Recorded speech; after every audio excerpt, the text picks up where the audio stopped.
Well, it's a new science, and it embraces theory on one hand and experimentation on the other. You could argue that modeling and simulation is a third branch of science and a third branch of knowledge generation. But I think it can manage or make progress in some very difficult areas, very complex areas, like, for example, the human brain or the entire Earth system. That's why I would like to help apply these new methods to these two most difficult frontiers, brain research and research about the Earth, its climate, and its surroundings. Step one is to understand the sciences and the individual processes that go into the model, and then to mathematically do your best to represent those processes. Now, in the case of both the brain and the case of the Earth, there are so many overlapping issues that have to be connected together because these issues interact with each other. Step number two is how you couple the different sciences that are inside of the brain and inside of the Earth, including its climate. So the coupling and linkaging of all the individual sciences is a very difficult step, but it's required to have a good model. And then finally, there's the computation process, which predicts perhaps the future behavior.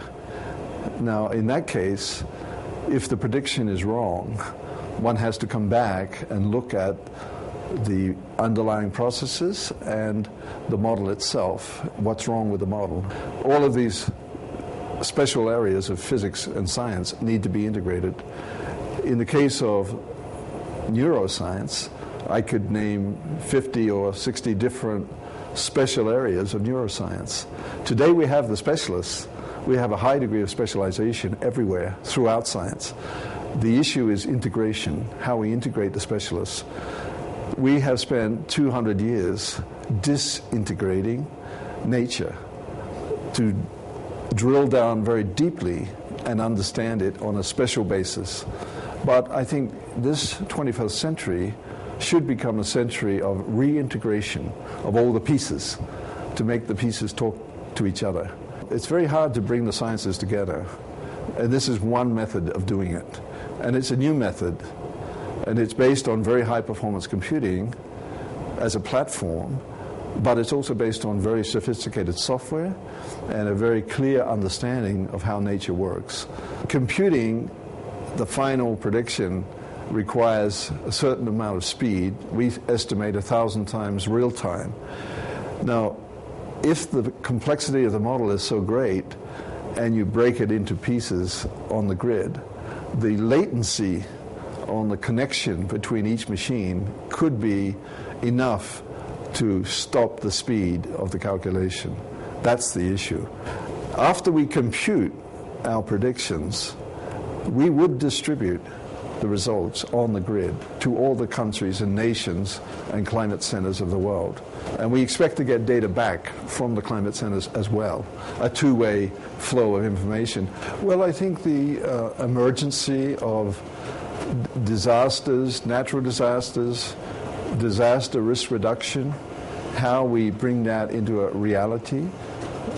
If you look at the cost of Haiti, the cost of the L'Aquila earthquake in Italy, Sichuan, the cost of the Aceh tsunami, these phenomena today are so costly for society, including the loss of life, which is incalculable. The idea that it may cost $1 billion to build an Earth simulation center with some prediction power and some ability to reduce the risk of disaster, I think is cheap. Well, we want to make a collaboration with CERN and a partnership with CERN, firstly because of the knowledge that CERN has building global science projects, building networks. But CERN also has specific projects such as the cloud experiment, which is very closely associated with what we are doing. And we would like to take the results of the cloud experiment and bring that into the Earth simulator. That's a perfect example of a chance to collaborate. I believe the International Center for Earth Simulation is a perfectly timed opportunity to bring this knowledge together for public use, for policy determination, and hopefully for making a better planet and a safer planet.